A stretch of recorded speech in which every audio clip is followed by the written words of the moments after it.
انا صار لي 3 ايام من خاطب. انا ما اشتغل قاعد كاسب كش ما اشتغل. اريد من اهل الخير ينطون غرفه اخشاب. كاسب ما عندك عمل وغرفة كاملة هم ما عندك، تريد من العالم يعطوك غرفة. هو هذا الشيء مو عيب، بالعكس لو انت تحتاج شخصين. لكن زواج، تعرف شنو معنات زواج؟ انت تعرف الايام الصعبة اذا تجيك شو تدوس بيها؟ فكروا يا اخي، فكروا. الزواج مو خلاص بس يريد يتزوج بس قافل بس يريد يتزوج. لك دعوفها هاي الشغلة، دعوفها بعدين مو ما يصير. زين انت اجتك ايام صعبة هنا انت يا اخي، المرة تريد. يا اخوان الزواج مسؤولية مسؤولية مسؤولية. حتى هذا شربوت تسألوه يابا الزواج شنو شربوت؟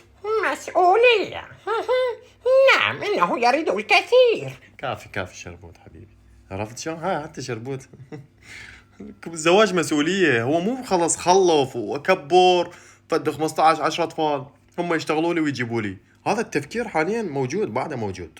انه خلا خلف يلا انا اتعب هالكم سنة اسوي 10 سنين ويطلع هو من صغره. شوف لو يمد ايده لو هيك انت تظلم نفسك وتظلم اللي وياك المرة اللي راح تاخذها انت.